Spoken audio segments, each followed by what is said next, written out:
방송은 스트레스가 많고 생활이 불규칙적인 현대인들에게 혹시 여러분도 팔이나 다리, 등이나 가슴, 배 부위에 소아청소년 비만은 사실 전 세계적으로 이 소아청소년 이 다낭성 난소 증후군이 증상이 굉장히 다양하게 세상에 수없이 많은 병이 있는 것처럼 그 병을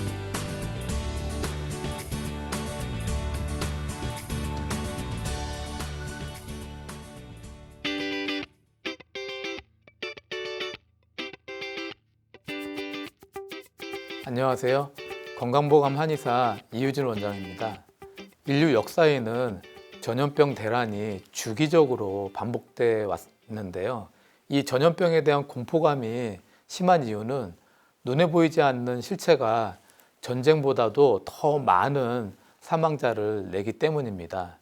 의학이 고도로 발달한 지금의 21세기에도 바이러스는 끊임없이 변이를 하면서 인간의 생존을 위협하고 있는데요. 인류는 전염병을 극복하면서 강해지고 문명을 발전시켜 왔습니다. 인간은 누구나 꿈을 가지고 행복하게 살기를 원하지만 죽음의 공포에서 영원히 벗어날 수 없는데요. 2020년도에는 코로나 바이러스가 인류를 괴롭히고 있습니다. 오늘은 코로나19 증상과 생활 수칙에 대해서 말씀드리겠습니다.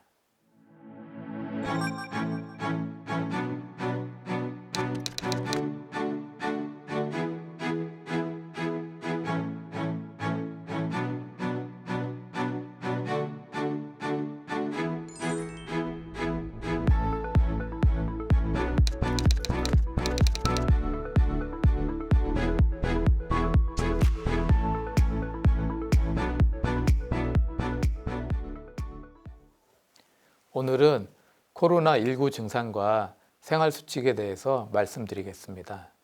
전염병 공포감은 눈에 보이지 않는 데서 시작하는데요.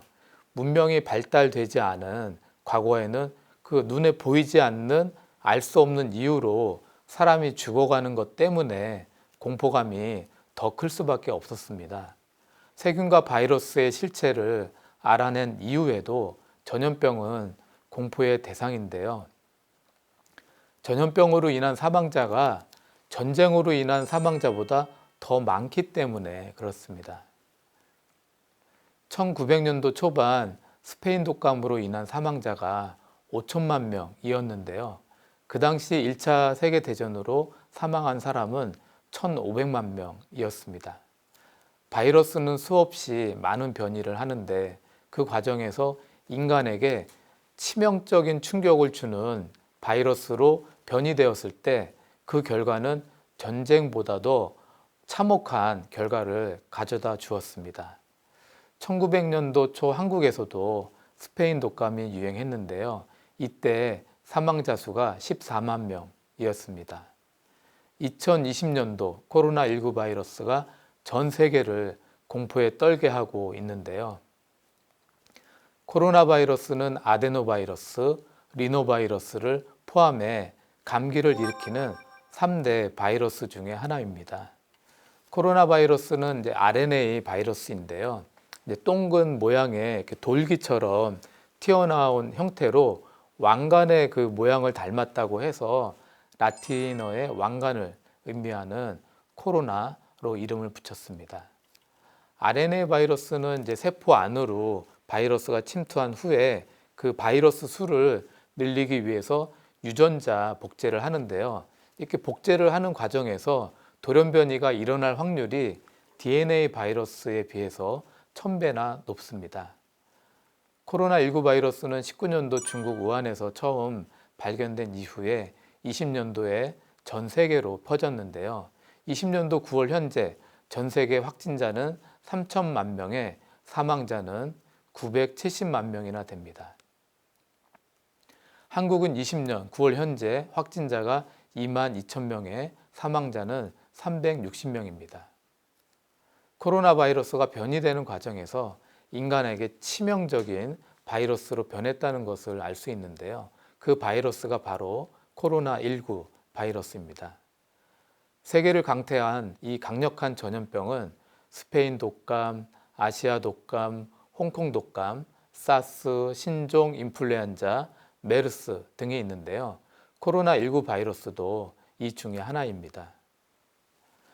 코로나19 바이러스는 인간의 그 세포 벽에 있는 안지오텐신 전환 효소 2, ACE2 수용체를 통해서 세포 안으로 이렇게 침투하는데요. 이 ACE2 수용체는 코 점막, 입 안의 점막, 폐, 심장, 혈관의 내피, 장, 콩팥 등에 많이 있습니다. 이 ACE2는 세포 표면에 있는 일종의 단백질인데요.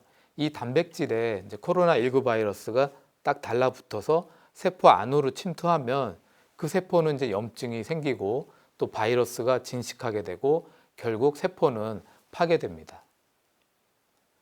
이 세포 안에서 이제 증식한 코로나19 바이러스는 그 세포가 터져서 죽으면 다시 주변에 또 다른 세포로 가서 침입을 하게 되는데요. 폐세포로 침입하면 기침, 가래, 호흡곤란, 고열 등의 증상이 나타납니다.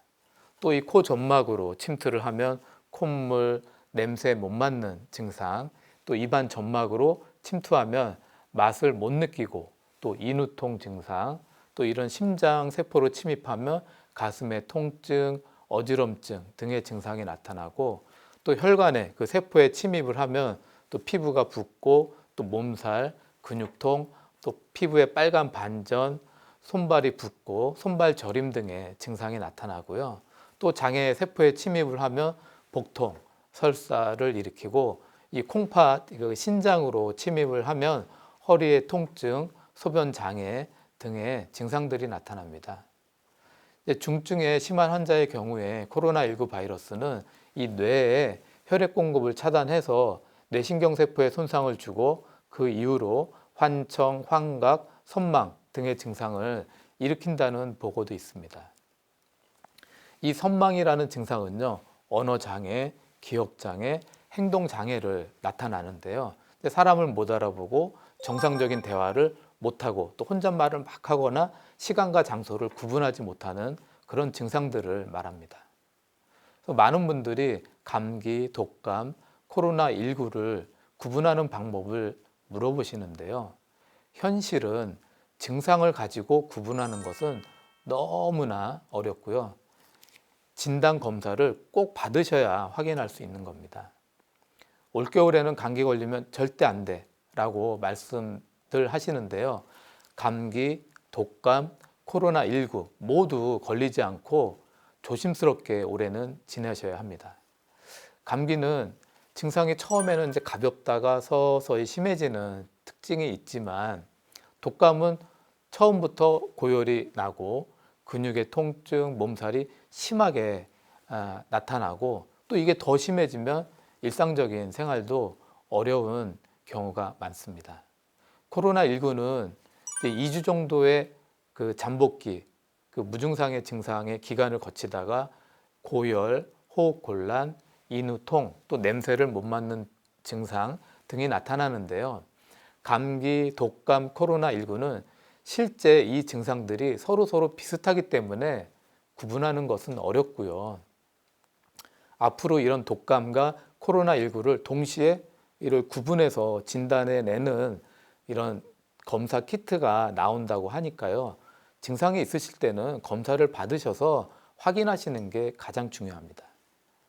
이 코로나19 감염은 남녀노소를 가리지 않고 똑같은데요. 이 무증상 감염이 전체의 50%를 차지하기 때문에 자신도 모르는 사이에 감염될 가능성이 매우 높습니다. 코로나19 환자가 그 냄새를 못 맡는 경우가 한국의 경우 한 30%, 또 다른 나라 중에는 50에서 70%다라는 데이터도 있는데요. 그렇지만 이것이 코로나19 증상을 감별하는 증상이 될 수는 없습니다. 이 축농증이나 또 심한 감기, 또 심한 독감으로도 냄새를 못 맡는 경우가 있기 때문에 코로나19만의 주요 증상이라고는 할 수 없는데요. 그러니까 헷갈리지 마시고 검사를 꼭 받는 게 중요합니다. 또 미각을 못 느끼는 증상도 마찬가지입니다. 중국의 코로나19 데이터를 보면 전체 환자의 20%가 38도 이상의 고열, 또 한 60%는 37도, 37.5도 미만의 체온을 이제 나타냈고 20% 미만의 환자에서 인후통이 나타났는데요. 이런 고열, 인후통은 심한 감기 또 독감에서도 모두 나타나는 증상이라 코로나19만의 증상이라고 할 수는 없습니다.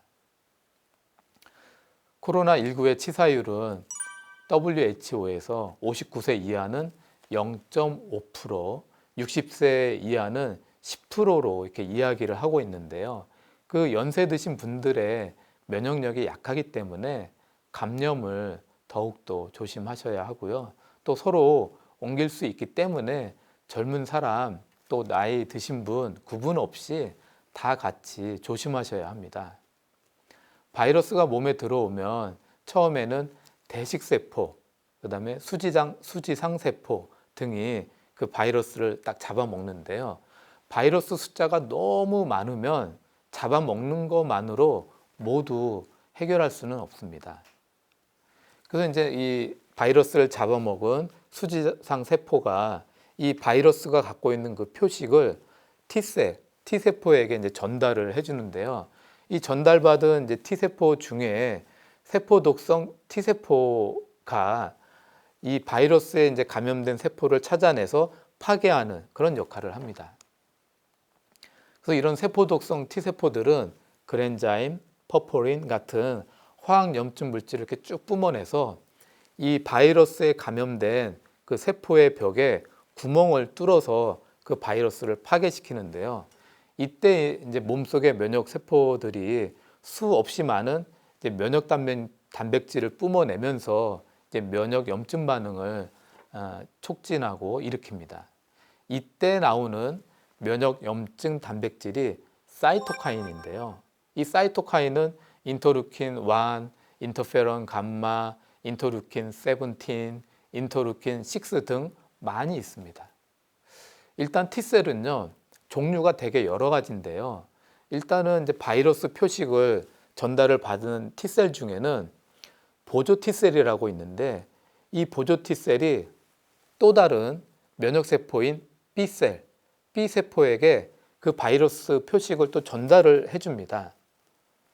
일단 그 보조 T세포가 이제 그 바이러스 표식을 B셀에게 전달을 해주면서 면역 반응을 촉진시키는 사이토카인을 같이 뿜어내주는데요.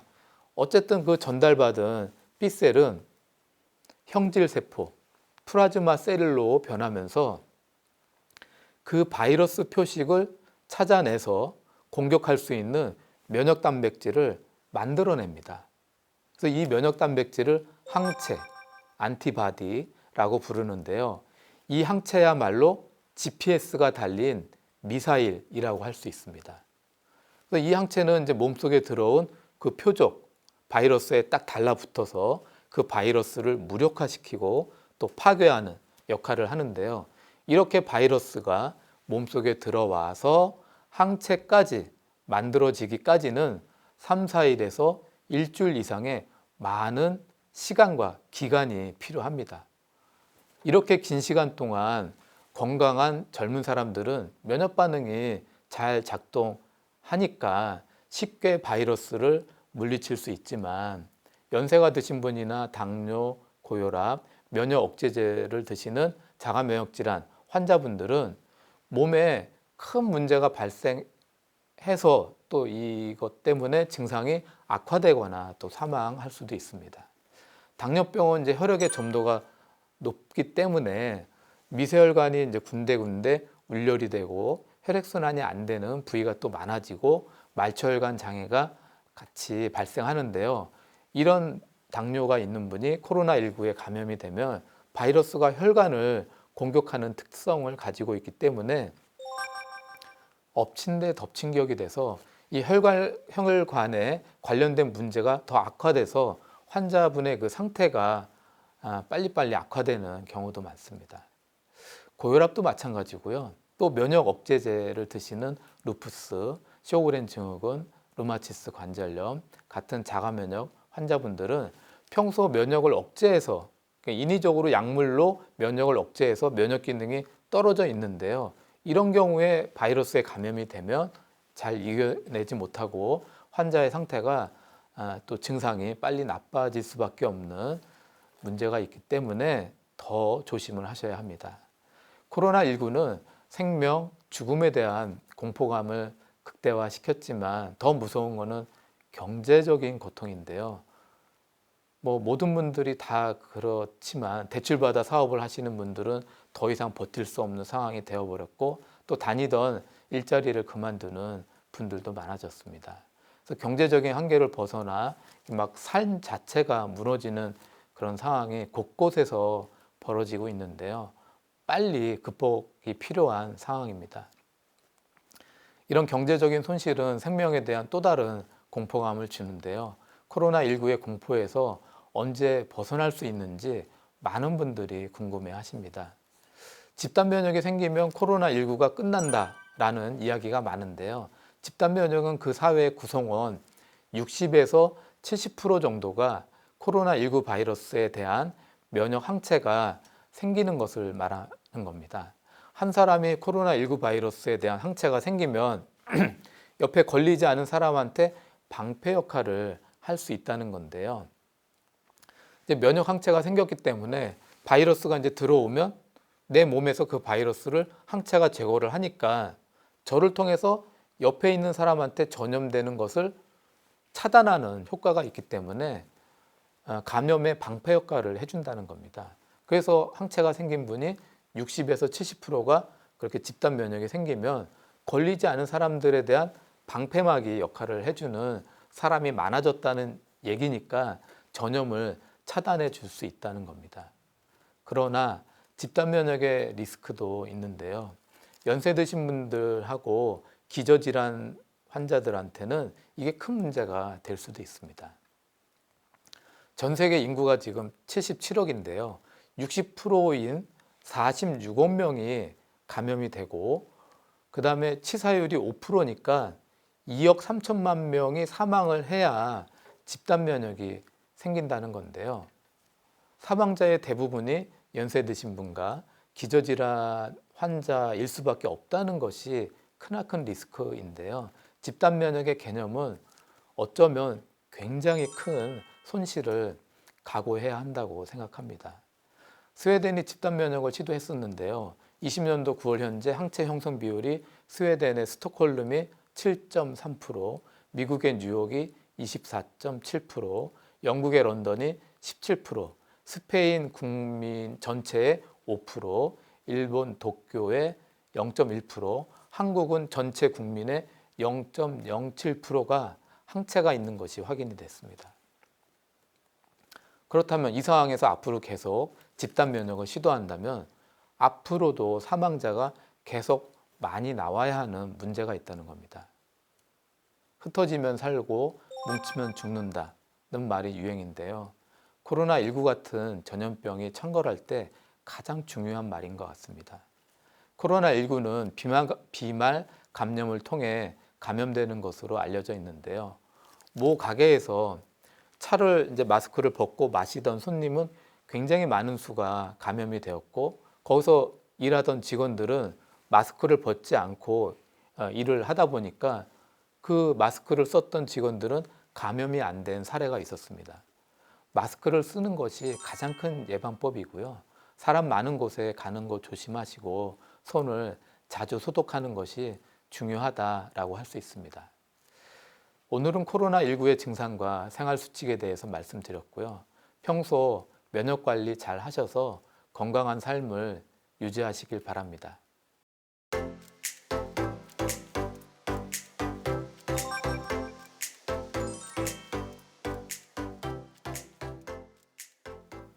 건강 Q&A 많은 분들이 질문 주셨는데요. 그 중에 이런 질문이 있었습니다. 코로나19 때문에 집안에만 있다 보니까 살도 찌고 우울증도 심해졌습니다. 이 백신과 치료제는 언제 나오는지 궁금합니다. 예, 매우 진짜 중요한 질문 해주셨는데요. 요즘 코로나19 비만과 코로나19 우울증이 유행하고 있는데요. 빨리 코로나 유행이 진심으로 끝나기를 바랍니다. 코로나19 때문에 집 밖에 이제 못 나가시니까 집안에 있으면서 햇볕도 잘 못 보게 되고 운동도 못 하시고 또 여행도 못 하고 야외 취미 활동, 뭐 영화관이나 전시회 이런 데도 못 가다 보니까 많은 분들이 생활에 불편을 겪고 있는 것이 현실인데요. 가뜩이나 이제 경제적으로 어려워지고 있고 그러다 보니 돈 걱정, 또 대출 이자 걱정도 심해지고 또 감염에 대한 두려움도 또 활동 제약도 심해지면서 정말 우울증이 심해진 분들이 매우 많습니다. 게다가 올 여름에 2달 동안 장마가 또 계속 왔기 때문에 햇볕도 쏘이기도 어려운 상황이었고 그러다 보니까 우울증도 더 심해진 상황인데요. 집안에서라도 꾸준히 스트레칭 하시면서 햇볕이 있는 날은 1시간 정도 이상 쏘여주시는 것이 우울증 해소에 도움이 많이 됩니다. 또 집안에만 있다 보니까 드라마, 영화, 예능 프로 오랜 시간 동안 보면서 또 먹방에 빠져서 또 이것저것 먹다 보니까 비만이 생긴 분들이 늘고 있는데요. 또 체중이 늘어나니까 그러면 맞는 옷도 없어지고 또 다시 우울증이 겹쳐오게 됩니다.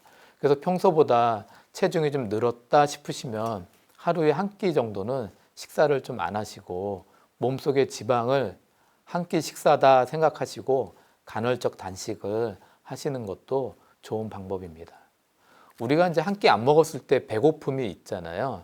그래서 그것을 맛있는 식사, 내 몸에 있는 그 지방을 분해시키는 맛있는 식사 과정이다 생각하시고요. 즐기시면 또 체중이 원래대로 돌아가고 그만큼 기분도 다시 좋아질 수 있습니다.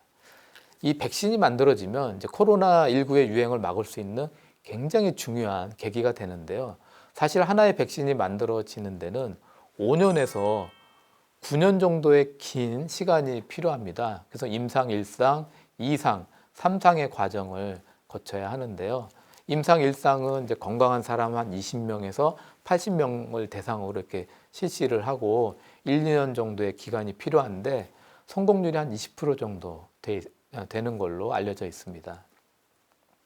임상 2상은 한 100명에서 200명의 이제 환자를 대상으로 하고 그 약물의 효과, 그다음에 그 약물이 또 부작용 이런 걸 검증하고 이래서 결국 약물의 유효성을 평가하는데 한 2, 3년의 기간이 필요하고 또 성공률은 30% 정도 이렇게 됩니다.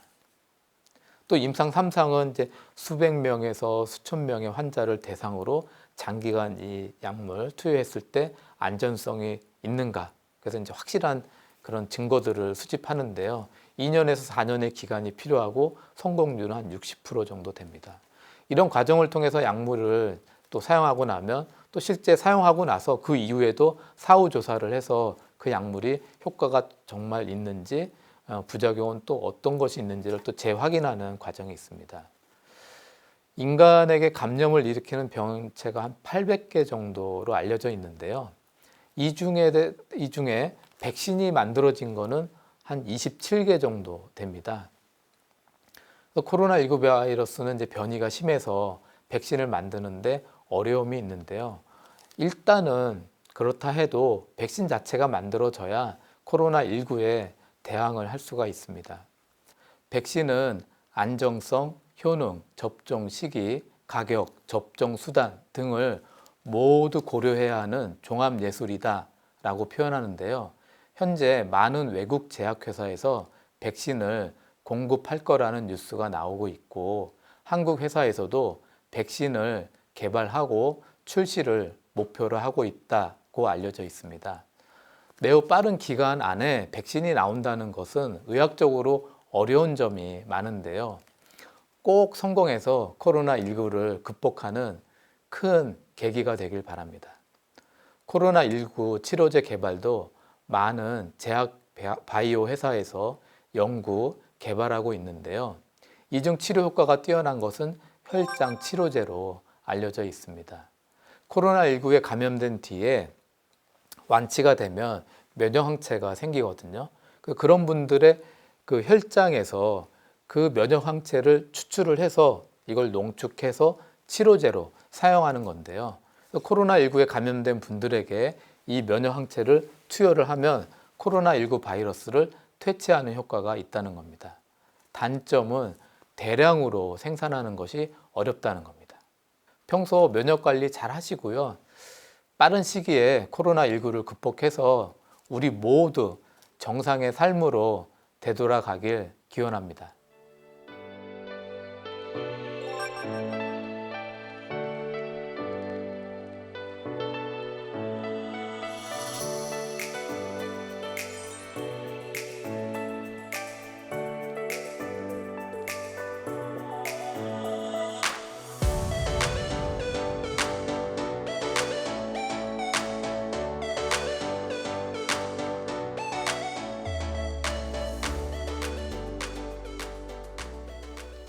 건강보감 이제는 마칠 시간입니다.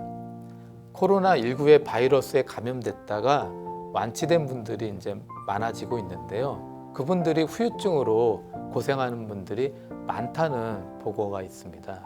가슴의 통증, 호흡곤란, 탈모, 우울증, 기억장애, 복통, 두통, 근육의 통증, 피부의 발진, 또 머리가 안개 낀 것 같은 증상, 계단을 올라가는 게 힘들고 일상생활이 불가능한 경우도 있었습니다. 물론 20대, 30대도 완치 후에 이런 후유증은 똑같이 겪는 것으로 보고되어 있는데요. 코로나19는 남녀노소 모두 걸리지 않는 것이 가장 중요하다고 생각합니다. 마스크를 꼭 착용하시고 손소독 자주 하시고 사람 많은 곳에 가지 마시고 면역 관리 잘 하셔서 코로나19를 꼭 이겨내시길 바랍니다. 다음 시간에도 함께 하시면서 더욱 건강해지시길 바라겠습니다. 감사합니다.